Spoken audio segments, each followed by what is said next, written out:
이번 코너는 예리한 시선을 통해 MBC 프로그램을 낱낱이 파헤쳐보는 도마위의 TV 시간입니다. 오늘 함께 만나볼 방송 10월 23일 포문을 연 2부작 파일럿 프로그램 뜨거운 세계입니다. 국제뉴스 프로파일링 뜨거운 세계 아나운서 이휘준입니다. tere, ma olen MBC välisuudiste saatejuht Mariel. MBC는 들었는데 이게 무슨 말이에요? 저는 이 MBC의 새로운 국제뉴스 프로그램 MBC 마리엘입니다. 라고 했죠. 자, 두 분의 전문 기자도 나와 있습니다. 자, 뜨거운 세계 앞에 프로파일링이라는 게 붙었어요. 이건 사실 수사할 때 쓰는 용어인데 그렇죠. 이게 뉴스를 어떻게 하겠다는 겁니까? 우리가 국제 뉴스를 이해하기 위해서 인물, 사건, 역사, 지리 이런 다양한 원인들을 가지고 프로파일링을 하듯이 이 국제 뉴스를 분석해보자. 그래서 재미있게 전달하자. 이런 뜻에서 우리가 프로파일링이라는 말을 가져온 거예요. 시진핑 주석 3년임 확정.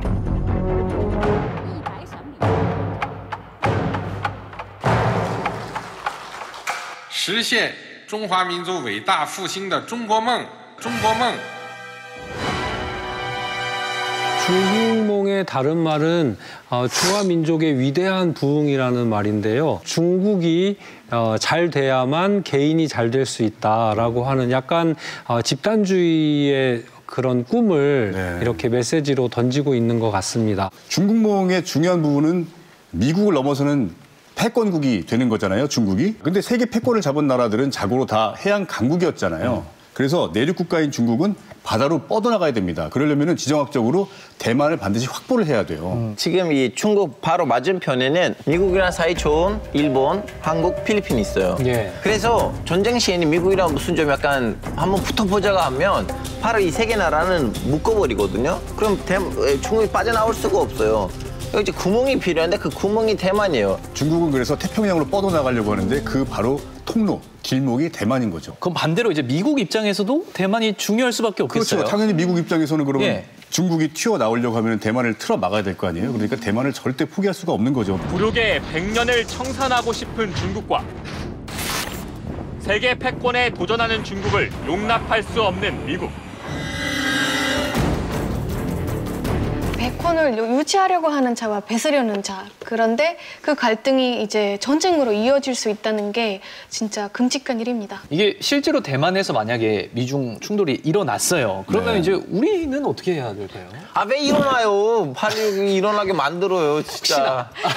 혹시나 그러면 안 되지만 혹시나. 빠른 시간 내에 그런 일이 일어나지는 않을 거라고 얘기는 하는데요. 대만 해협에서의 어떤 미중 간의 충돌이 일어나면은 우리나라도 어쩔 수 없이 소용돌이에 빨려 들어갈 수밖에 없다라는 게 미국 전문가들의 얘기더라고요. If there is ever an attack on either of our territories in the Pacific, attacking U.S. bases in Okinawa, that would be considered an attack on Americans. 대만 해협에서 전쟁이 일어났을 경우에 이건 3차 세계대전으로 번질 수밖에 없는 위험성을 가지고 있습니다. 한국의 국익에도 엄청난 영향을 미칠 수 있기 때문에 이 부분에 대해서 중국에게 지속적으로 평화적인 방식으로 대만 문제를 해결하기를 촉구해야 한다고 생각합니다. 러시아발 에너지 위기는 영국도 피해갈 수 없다고 합니다. 이곳은 영국 중부 도시 울버햄튼인데요. 겨울에는 춥기만 한 게 아니라 어둡고 습하고 그래서 우울한 느낌이 좀 있어요. 그래서 예전부터도 전기담요 같은 게 이곳에서 인기가 있었는데 올해는 그 수요가 좀 폭발적으로 증가했다고 해요.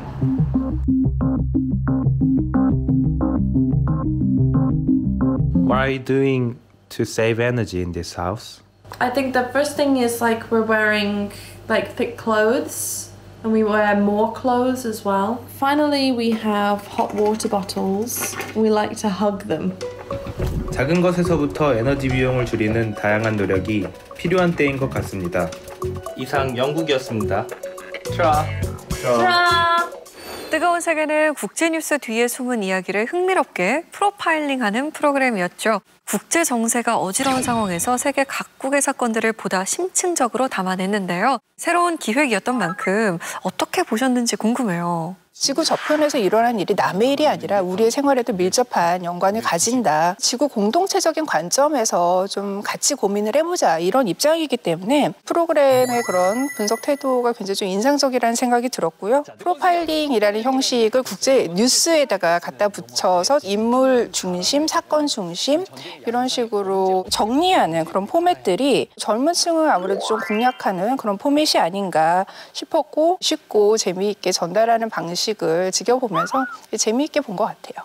뜨거운 세계가 하려고 하는 프로파일링 기법이라고 하는 것이 일단 기획 자체로는 굉장히 유효한 접근법이 아니었나 하는 생각이 들었습니다. 예를 들면 이제 시진핑이나 푸틴이 벌이고 있는 일들을 볼 때 그 사람들의 말, 어떤 행동들 이런 것들을 듣다 보니까 이 사람들이 지금 이런 행동을 벌이는 게 이런 이유가 있을 수 있겠구나 이렇게 이해할 수 있는 폭이 좀 넓어졌고요. 관련된 다양한 데이터들도 적절하게 사용함으로써 시청자 입장에서는 좀 뉴스를 편안하지만 아주 폭넓게 이해하는 그런 장이 됐던 것 같습니다. 그리고 후반부에 배치를 한 연속 뉴스도 저는 인상적이었습니다. 에너지 위기, 고물가 이런 것들은 우리가 세계인들과 같은 그 선상에서 살고 있구나. 그런 유대감들을 잘 보여주는 것 같아서 소재의 균형 면에서도 저는 좋았다는 생각이 들었습니다. 국제 뉴스를 전할 때 뉴스에 뭐 한 꼭지를 할애한다거나 리포트 형식으로 전달하는 것이 일반적인데 거기서 벗어나려고 노력을 많이 했던 것 같아요. 전문가 그리고 패널들이 이렇게 둥그렇게 둘러 앉아서 이야기를 주고받는 식으로 국제 정세에 대한 이해를 도왔는데 이 부분이 시청자들과 좀 거리를 좁힐 수 있는 방법이 된 것 같고요. 또 국제 문제를 다루는 만큼 출연자들의 구성도 글로벌하게 가져가는 걸 프로그램의 색깔로 잡은 것 같아요. 진행자석에 외국인 출연자가 앉아있는 모습을 볼 수 있는데 저는 그 부분도 굉장히 긍정적으로 봤고요. 다만 국제 정세를 다루는데 농담식으로 발언을 하는 거는 저는 조금 더 주의가 필요하지 않나 그런 생각이 들더라고요.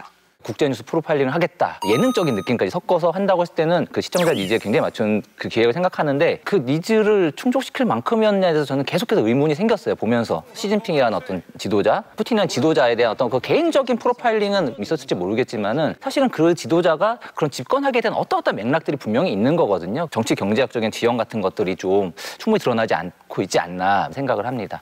이번엔 출연자 이야기로 넘어가 볼까요? 뜨거운 세계는 이휘준 아나운서와 에스토니아 출신 방송인 마리엘 씨가 진행을 맡고 있죠. 또 국제 문제를 전문적으로 취재해온 권희진 기자, 튀르키예 출신 저널리스트 알파고 씨가 패널로 함께 출연했습니다. 국제 뉴스를 다루는 프로그램의 전문성을 잘 드러내기 위한 구성이었다는 생각이 들어요. 저는 일단 MC석에 앉은 마리엘 씨의 역할이 되게 중요하다라는 생각을 했어요. 일단 유일한 여성 패널이고 유일한 20대 청년이고요. 유럽인이기도 하잖아요. 이런 다양한 정체성이 이 프로그램에서 이슈를 다각도로 분석하는데 중요하게 활용이 될 수도 있겠다라는 생각을 했어요. 앞으로 정규가 만약에 된다면 좀 이런 차별화된 시선을 마리엘 씨가 많이 보여줄 수 있지 않을까 생각을 했고요. 젊은 세대를 대변하는 역할을 마리엘 씨가 하고 있다는 생각을 했거든요. 자꾸 질문을 던지는 역할을 하잖아요. 가령 시진핑은 왜 대만에 집착을 할까요? 푸틴은 왜 저렇게 강한 사나이 이미지에 집착을 할까요? 이런 식의 화법이 이 프로그램을 좀 더 이입시키는 그런 역할을 하고 있다고 봐서 앞으로 마리엘 씨의 역할이 조금 더 중요하게 이제 부각이 됐으면 하는 바람이 있습니다. 저는 튀르키예 출신의 알파고 기자가 굉장히 인상적이었는데요. 유창한 한국어뿐만 아니라 거침없이 어떤 자신의 의견들 이런 것들을 펼쳐가면서 프로그램의 분위기를 상당히 이렇게 활성화시키는 그런 역할을 잘 해준 것 같아요. 러시아와 우크라이나 전쟁 초기에 과연 이 전쟁이 장기화될 거냐 안 될 거냐 뭐 이런 그 이슈를 가지고 우크라이나 현지 국민하고 인터뷰를 한 부분들이 있잖아요. 굉장히 생생하게 전달이 되어졌고요. 기자로서 그분이 갖고 있는 역할들을 잘 해준 것 같아요. 근데 자신의 의견을 표현할 때 좀 너무 거침없이 표현을 하다 보니까 한편으로는 좀 불편하게 좀 다가온 점이 있었거든요. 마리엘 씨가 시진핑이 이야기를 하면서 도강령의 얘기를 할 때 저는 일석이조 말고는 몰라요. 아니면 동문소답. 딱 말을 좀 끊는다거나 이런 부분들은 조금 정제됐으면 어땠을까 하는 아쉬움은 좀 남았습니다. 자, 이번엔 뜨거운 세계에서 프로파일링했던 이슈들에 대해서 이야기 나눠볼 텐데요. 시진핑 중국 국가주석의 3연임이 한반도에 미치는 영향부터 러시아의 핵 위협까지 최근 가장 뜨거운 국제 뉴스들을 다룬 만큼 흥미롭게 본 지점들이 있었을 것 같습니다. 저는 그 대만을 중심으로 한 그 미중 관계 그리고 그것이 우리 한반도에 미치는 영향을 분석해 본 것들이 흥미로웠습니다. 시진핑이 3연임에서부터 시작을 했잖아요. 그리고 시진핑이 우상화되고 있는 상황들 그리고 21세기 홍위병이라고 하는 소분홍이 이야기까지 나오면서 자연스럽게 이제 이야기가 대만으로 넘어갔죠. 중국 입장에서 대만은 아주 작은 땅이잖아요. 중국이 대만에 왜 집착하는지 그게 궁금합니다. 영토 주권의 문제이기도 하지만 역사적 상징성이 굉장히 강한 곳이에요. 1894년에 청일전쟁에서 패배하고 대만을 일본에게 할양을 해서 대만이 50년 동안 식민지를 겪었거든요. 그 이후에 일본이 패하고 대만을 중국으로 돌려줬는데 중국 국민당이 대만을 점령하면서 중국인들 입장에서는 완전한 통일을 이루려면 대만을 복속해야 한다라고 하는 생각을 가지게 되는 것이죠.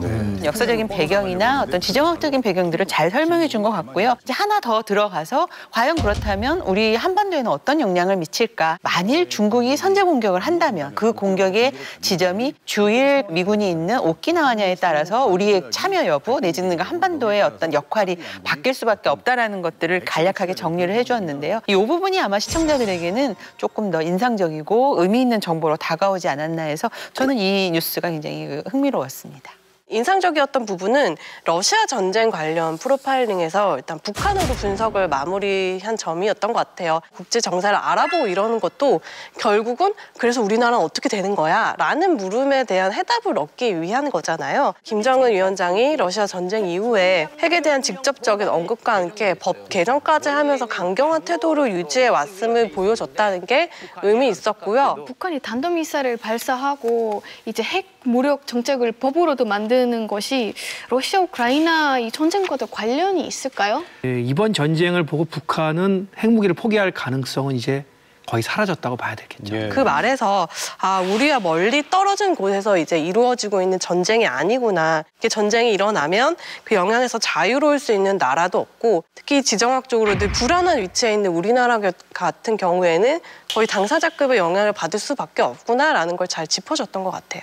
저도 지금 이지혜 의원님이 말씀하신 그 부분이 되게 인상적이었는데 핵무기를 가지고 있는 강대국들의 패권 다툼 안에서 북한도 비공식적인 핵 보유국으로 인정받으려는 시도가 있었다라는 거. 탄도미사일을 발사할 때 단순히 우리나라를 위협하는 것뿐만이 아니라 조금 더 여러 가지 의미가 읽히는 거죠. 그런 면에서 이제 이 프로그램에서 좀 새로운 관점을 얻었던 것 같고요. 그렇게 비핵화를 주장하고 이제 경고를 하고 그런 상황에서 정작 핵무기를 가진 강대국들은 핵을 가지고 전 세계를 지금 긴장 상태로 몰아넣고 있는 거잖아요. 북한의 입장에서는 그게 좀 당위성을 가질 수밖에 없는 그런 것들을 같이 이 프로그램에서 분석해줬다라는 점에서 저는 그 장면이 굉장히 인상적입니다.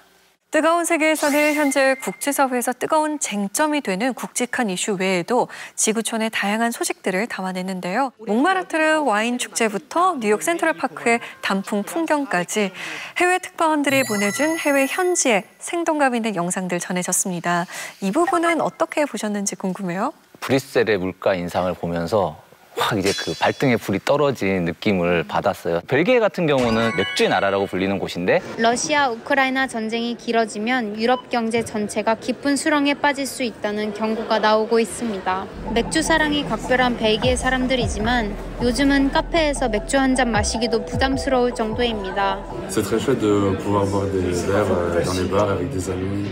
친구들과 맥주 한잔 할 여유를 즐기기 어렵다는 얘기를 듣는데 정말 너무 슬프고 너무 이제 공감이 확 되면서 아니 그 즐거움 하나를 이제 그 얻기가 어렵다니라는 생각이 들었고 취미 중에 하나가 해외 맥주들을 사다 먹는 건데 벨기에 사람들이 저렇게 지금 저걸 먹기 어려우면은 뭐 가격도 오를 것이고 당장 뭐 안 들어올 수도 있는 거잖아요. 러시아 우크라이나 사태로 이게 당장 이게 그 내가 겪을 일이 됐구나. 그래서 그 연결이라고 하는 거를 어떤 뉴스보다도 더 강하게 느꼈었던 것 같습니다.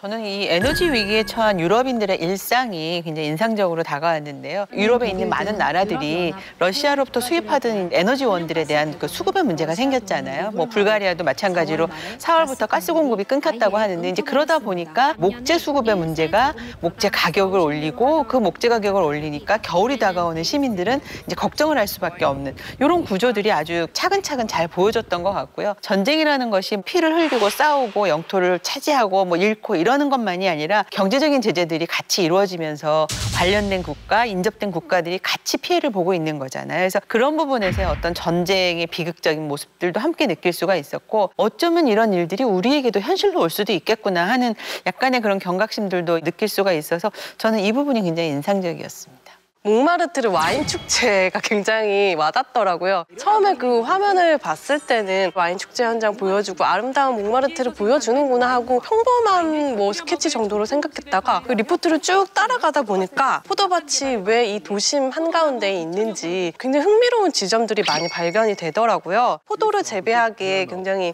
좋지 않은 기후임에도 불구하고 최근에 이제 지구 온난화로 인해서 포도 생산량이 늘면서 와인의 생산량도 늘었다라는 그 역설도 기후위기에 대해서 다시 한번 또 생각해 볼 수 있게 해서 저는 이 리포트가 굉장히 인상적이었습니다. 지구촌의 평범한 일상을 담은 듯한 영상이었지만 그 안에 기후, 식량, 물가 인상 등 세계를 둘러싼 다양한 위기가 고스란히 녹아 있었던 것 같습니다. 국제뉴스 프로파일링 프로그램 뜨거운 세계, 시대 정신을 담은 차별화된 방송으로 다시 만나볼 수 있기를 기대하겠습니다. 자성의 소리와 리얼한 비평을 가감없이 전하는 리얼비평 탐나는 TV. 날카로운 시청자들의 목소리를 담아서 다음 주에 다시 돌아오겠습니다. 고맙습니다.